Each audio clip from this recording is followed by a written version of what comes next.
दोस्तों संभल जाइए, चैत जाइए। न्यूज लॉन्ड्री ने एक बड़ा खुलासा किया है। अब देश के भविष्य के बागडोर आरएसएस के हाथ में है।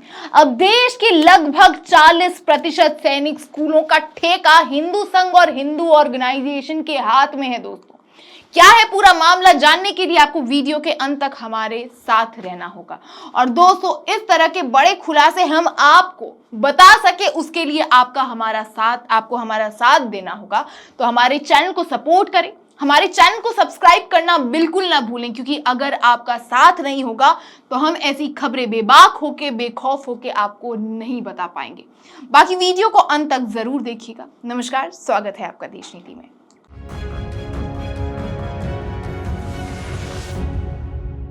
देश नीति, केवल सच्ची और पक्की खबरें। दोस्तों ये ग्राफ देखिए, आरटीआई यानी राइट टू इंफॉर्मेशन के तहत न्यूज लॉन्ड्री ने जब पता लगवाया कि सैनिक स्कूलों की स्वामित्व किसके किसके पास है, तो देखिए दोस्तों कितना बड़ा खुलासा हो गया। दोस्तों मिनिस्ट्री ऑफ डिफेंस के माध्यम से मिली एक खबर दोस्तों बताती है कि देश में जितने भी सैनिक स्कूल्स हैं उसमें से 20% पूरे देश में जितने भी सैनिक स्कूल हैं उसमें से 20% स्कूल्स जो है वो आरएसएस यानी राष्ट्रीय सेवक संघ, जो कि हिंदू प्रचार संघ है, आप जानते हैं, वो चला रहे हैं। दोस्तों 2021 में मोदी सरकार ने भारत में सैनिक स्कूल चलाने के लिए निजी क्षेत्र के लिए दरवाजे खोल दिए थे। उस साल सरकार ने अपने वार्षिक बजट में पूरे भारत में 100 नए सैनिक स्कूल स्थापित करने की योजना की घोषणा की थी।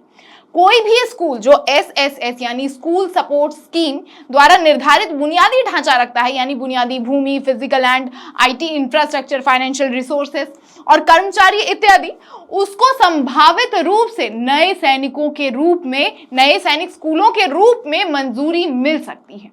अनुमोदन नीति के दस्तावेज के अनुसार बुनियादी ढांचा की एकमात्र शर्त थी जो कि किसी भी स्कूल को इस मंजूरी का पात्र बनाती थी। इस चीज ने संघ परिवार से जुड़े स्कूलों और समान विचारधारा वाले संगठनों के लिए आवेदन करने के लिए दरवाजे खोल दिए थे। और दोस्तों आरटीआई के तहत पता चला कि देश में जितने भी सैनिक स्कूल्स हैं उसमें से 20% राष्ट्रीय सेवक संघ चलाते हैं, 27.5% बीजेपी के नेता या उनके मित्र मंडल चलाते हैं और बाकी के बचे 15% हिंदू ऑर्गेनाइजेशन के अन्य लोग इस सैनिक स्कूल के प्रतिनिधित्व हैं।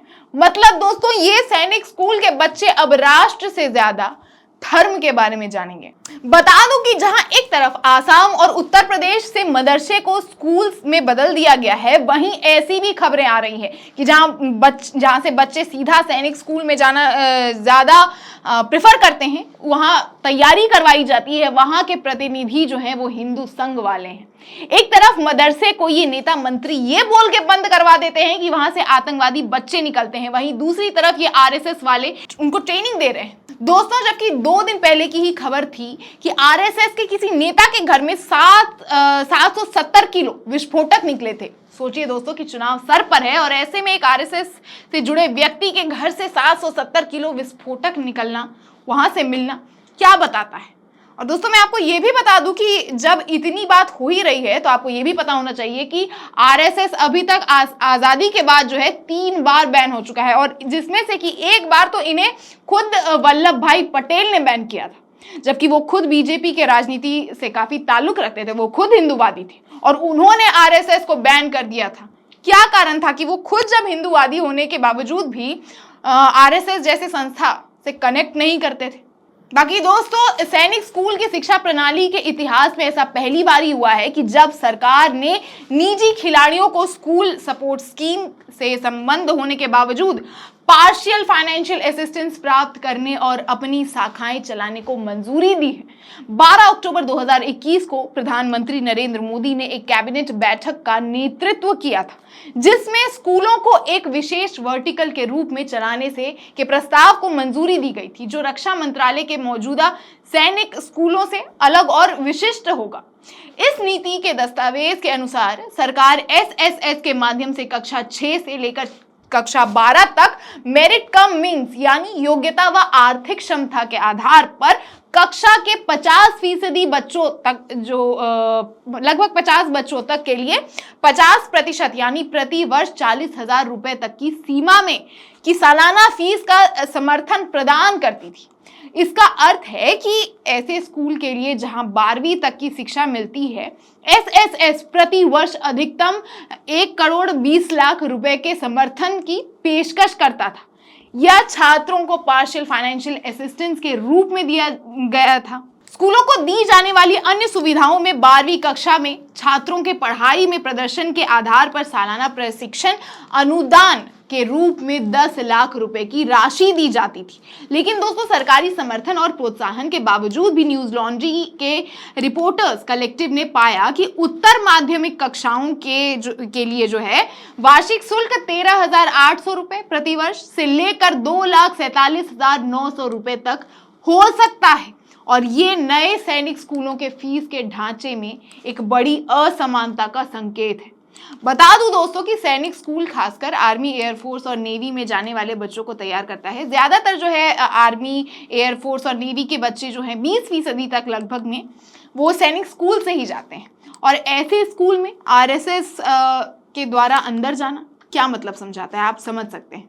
आने वाले समय में लगभग 20% तो आर्मी और एयरफोर्स और नेवी में जो बच्चे होंगे वो यहीं से जाएंगे और इनका प्रतिनिधित्व कर रहे हैं आरएसएस वाले। वहीं दोस्तों, उसके बाद अभी के आरटीआई के तहत जो पता चला है, आप समझिए कि मतलब क्या अब हमारे देश का सच में हिंदूवादी ही बनने की ओर अग्रसर है? क्या हमारा देश सच में हिंदूवादी बनने वाला है? मैं बता दूं कि इस रिपोर्ट का हवाला देते हुए न्यूज लॉन्ड्री ने बताया कि 2021 में मोदी सरकार ने भारत में सैनिक स्कूल चलाने के लिए निजी क्षेत्र के दरवाजे खोल दिए थे, जैसा कि मैंने आपको बताया। जबकि नई नीति आने से पहले तक देश में 16,000 कैडेटों के लिए 33 सैनिक स्कूल मौजूद थे। बता दूं दोस्तों कि एसएसएस इनकी मूल संस्था के रूप में कार्य करता था और एसएसएस रक्षा मंत्रालय के अधीन एक स्वायत्त इकाई है।